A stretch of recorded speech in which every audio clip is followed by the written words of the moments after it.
Dear students, good morning to all of you.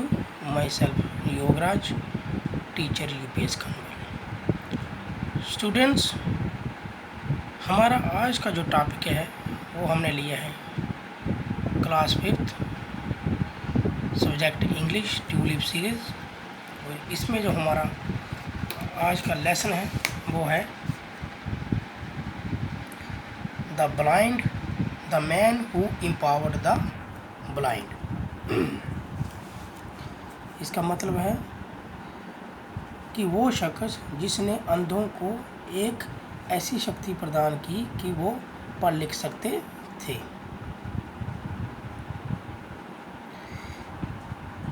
Have you ever been in a room when the light suddenly go off and everything became dark? क्या आपके साथ कभी ऐसा हुआ कि आप कमरे के अंदर हों और अचानक ही क्या हो जाए, लाइट चली जाए और उस वक़्त कमरे में हर तरफ अंधेरा ही अंधेरा हुआ हो? Have you how last you feel, तब आपने उस वक़्त क्या इमेजिन किया होगा, क्या सोचा होगा? What then the light come back and all is well for you. और जैसे ही उसी वक्त अगर दोबारा लाइट वापस आ जाए तो आपके लिए सब कुछ क्या हो जाएगा, ठीक हो जाएगा, आपको सब कुछ दिखाई देने लगेगा। Imagine someone for whom the light never come back and his world is dark all the time। अब अंदाज़ा लगाए उन लोगों के बारे में जिनकी ज़िंदगी में कभी भी रोशनी नहीं आती है, जिनको अंधेरा ही अंधेरा दिखाई देता है, यानी कि पूरी ज़िंदगी ऑल द टाइम उनकी ज़िंदगी में अंधेरा ही हो जाता है, उनको कुछ भी दिखाई नहीं देता है। ज़रा उनके बारे में सोचो। अगर आप 2 मिनट के लिए कमरे के अंदर हों तो लाइट चली जाए तो आपको कैसा महसूस होता है। लेकिन अगर हम उन लोगों के बारे में सोचें जो पूरी ज़िंदगी देख नहीं सकते हैं, जिनकी पूरी ज़िंदगी में अंधेरा ही अंधेरा हो, these are the sightless people whose eyes cannot see। ये वो साइटलेस पीपल होते हैं, बिना आंखों के, जिनको कभी भी कुछ दिखाई नहीं देता है। Here is a story of one person who empowered the blind to read and right.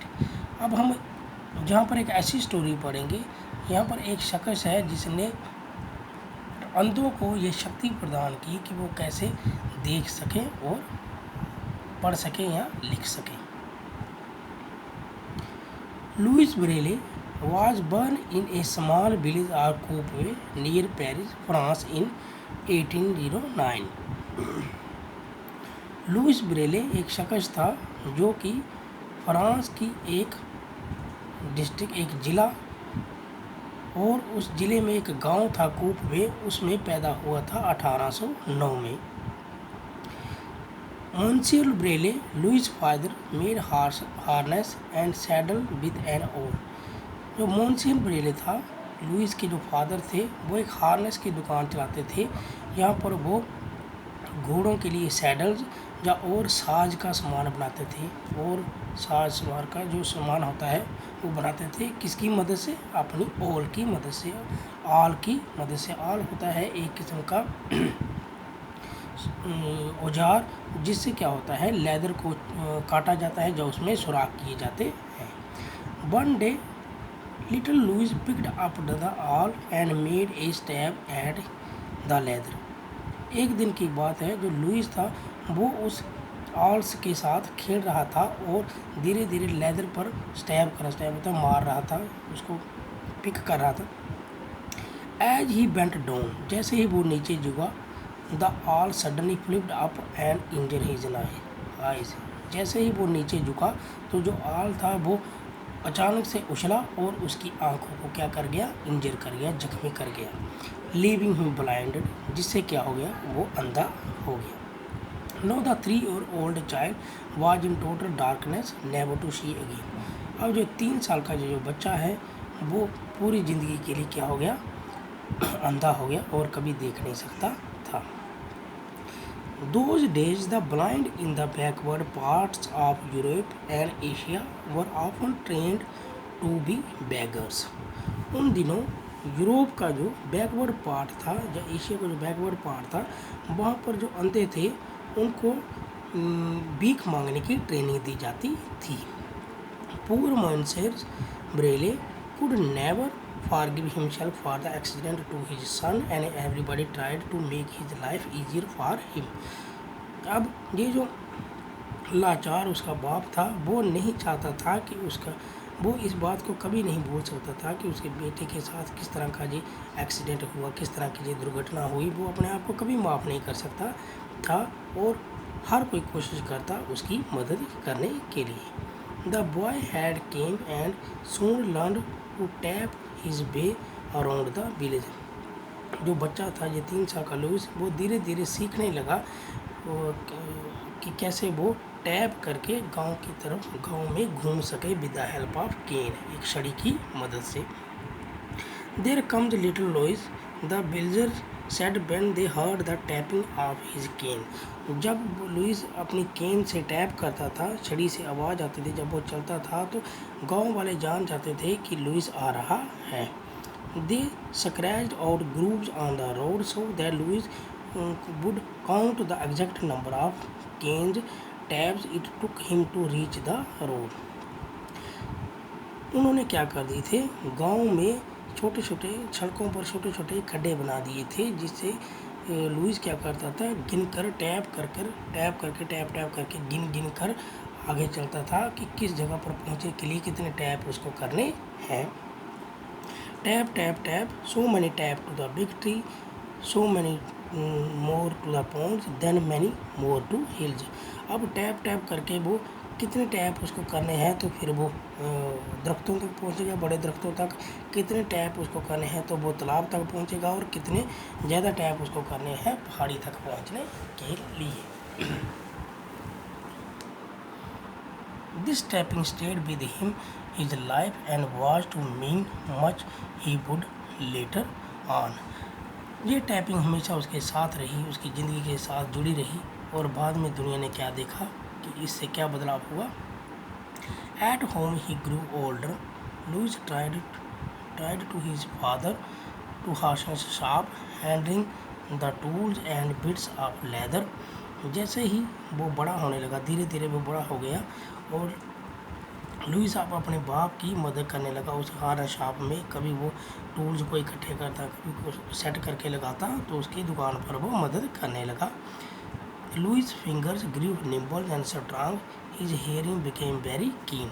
Louis की जो फिंगर थी वो तकड़ी होने लगी, ताकतवर होने लगी, स्ट्रांग होने लगी। हिज हेयरिंग बिकेम वेरी कीन, और उसकी जो सुनने की शक्ति थी वो बहुत ही तेज हो गई। At the village school his teacher was amazed at how well Louis learned by ear and memory. जो गांव का जो स्कूल टीचर था वो बहुत ही अचंभित था कि कैसे लुइस की मेमोरी और सुनने की शक्ति इतनी तेज हो गई है। यट ही वाज अनहैप्पी, लेकिन फिर भी वो अनहैप्पी था, नाखुश था। For Louis wanted to learn to read and write like the other children and he knew he could not. अब लुइस जो चाहता था कि वह दूसरे बच्चों की तरह लिखे और पढ़े, लेकिन ऐसा नहीं हो सका। Then it so happened that the schoolmaster heard of a school in Paris called the Royal Institute of Young Bride। तभी ऐसा हुआ कि जो स्कूल का जो मास्टर था उसने एक स्कूल के बारे में सुना था इन पेरिस में, जिसका नाम था Royal Institute of Young Blind, जो अंधों के लिए स्कूल होता है। He got Louis admitted into the school where learn to play the piano and cello expertly. उसने लुइस को उस स्कूल में एडमिशन दाखिला करवा दिया जहाँ पर लुइस ने पियानो और सीलो बजाना सीख ली, जो एक तरह के बाजे होते हैं। Louis graduated from the institute after 8 years। Louis ने वहाँ पर ग्रेजुएशन की आफ्टर 8 years के बाद। Then the institute appointed him teacher for the blind children. तब इंस्टीट्यूट वालों ने उसे वहाँ पर ही ब्लाइंड बच्चों के लिए टीचर अपॉइंट कर दिया। For the rest of his life he devoted his life for teaching and helping the blind, और अपनी पूरी ज़िंदगी अब उसने अंधों बच्चों को पढ़ाने की और उनकी मदद करने के लिए डिवोट कर दी। At about the Louis Braille come to the institute founder Valentine Huey had developed a new way of reading for the blind. In this way, the letter was embossed, that is raised on the other side of the heavy paper, so that the blind person could trace their shapes with the finger. जिस school में Louis teacher था, वहाँ का जो administration था, उसने वहाँ का जो हेड था, उसने एक ऐसी टेक्निक डेवलप की थी जिसको अंधे बच्चे पढ़ सके थे। उसने क्या किया, एक पेपर पर कुछ लेटर्स इम्बॉस्ड किए थे, उभरे हुए लेटर उसमें प्रिंट किए थे, बनाए हुए थे, इम्बॉस्ड किए हुए थे उभरे हुए लेटर, जिसको जो अंधे बच्चे थे वो हाथों से पहचान कर पढ़कर लेटरों को पढ़ते थे और समझते थे कि क्या लिखा हुआ है। वो पेपर पर क्या होते थे, उभरे हुए होते थे। Louis would trace each letter over and again. Louis भी उन लेटर को धीरे धीरे क्या करता था, पहचानता था, ट्रेस करता था कि ये कौन सा लेटर है अपनी उंगलियों के साथ। I will learn to read, he said determinedly. वो भी ये कहता था कि मैं जब पढ़ सकता हूँ, एंड ही डिड, और उसने उनको पढ़ भी लिया था। But for a quick mind like Louis Braille this was too much very slow to read for the letter to be very large at least at I inch. लेकिन इतने तेज दिमाग वाले लुइस कि वो ये समझ आई कि ये जो तरीका जो है ये बहुत ही स्लो है। The letter was very large, जो लेटर हैं वो बहुत ही बड़े बड़े होते हैं, कम से कम 1-1 इंच के वो थे। So even a very short story would be fill many heavy volumes, and a blind would have to spend a long time doing just a little reading. Louis को जो पता चल गया कि ये जो टेक्निक है ये बहुत ही स्लो है, क्योंकि एक छोटी सी कहानी पढ़ने के लिए जिसमें बहुत सारे वॉल्यूम पढ़ने होते हैं, उसको पढ़ने के लिए बहुत सारा वक्त लग जाएगा, और इसमें वक्त लगता है, और ये कॉस्टली भी होती है, और इसमें टाइम की भी बहुत ही ज़्यादा खर्ची होती। Besides, it was hard and expensive to print books with embossed letters, so that there were very little for the blind to read. दूसरा, इस तरह की जो बुक वो बहुत ही एक्सपेंसिव थी, क्योंकि इतना एक कहानी लिखने के लिए इतने ज़्यादा पेज को प्रिंट करना पड़ता था, लेटर्स को एम्बॉस्ड करना पड़ता था अंधे लोगों के लिए। For long and important books a blind person, और अगर कोई इम्पॉर्टेंट और लॉन्ग किताब होती तो उसके लिए जो अंधे जो बच्चे थे उनको दूसरों पर निर्भर रहना पड़ता था। There must be an easier way for the blind to read and write, young Braille said over and again. Only books can free the blind. A person can never be truly educated unless he can read. अब Louis का जो मानना था कि कुछ ऐसी book होनी चाहिए, ईजियर वे, ऐसा तरीका होना चाहिए कि अंधे पढ़ सके और लिख भी सके, और जो बार बार वो यही चाहता था कि मैं ऐसा तरीका कुछ निकालूंगा, और वो ये समझता था वैसे कि अंधों की ज़िंदगी ऐसे नहीं जब तक वो पढ़ ना सके। अंधे की ज़िंदगी तब तक सुधार, अंधों की ज़िंदगी में तब तक सुधार नहीं हो सकता जब तक वो पढ़ ना सके। Louis was only 17 years when an idea struck his mind. There was an easier, quicker way for the blind to read by trying to feel all around the way each letter. He was looking for a code. Louis जब 17 साल का था, उसके दिमाग में एक ऐसा idea आया। वो ये सोचता था कि मैं एक ऐसा ईजियर तरीका निकालूंगा जिससे क्या गए अंधे फील कर ही पता कर सके कि ये क्या लेटर है, और जल्दी पढ़ सकेंगे। और वो जो तरीका था वो था कोड का।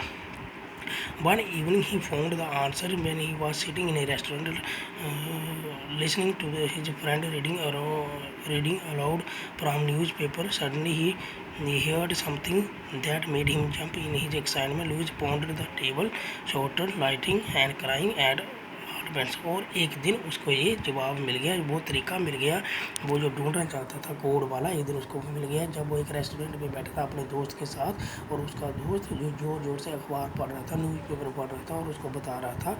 सडनली उसके दिमाग में एक ऐसा आइडिया आया कि वो उछलने शुरू हो गया। उसको एक ऐसी बात का एक तरीका मिल गया कि वो उछलना शुरू हो गया, और इतना वो खुश हो गया कि टेबल पर वो चढ़ गया और जो से चिल्लाने लगा, हंसने लगा और क्राइंग एट वंस, एकदम से वो उछलने लगा था, इतना खुश हो गया था। तो डियर स्टूडेंट, आज के लिए बस इतना ही। नेक्स्ट वीडियो में हम इसे आगे पढ़ेंगे। तब तक के लिए धन्यवाद।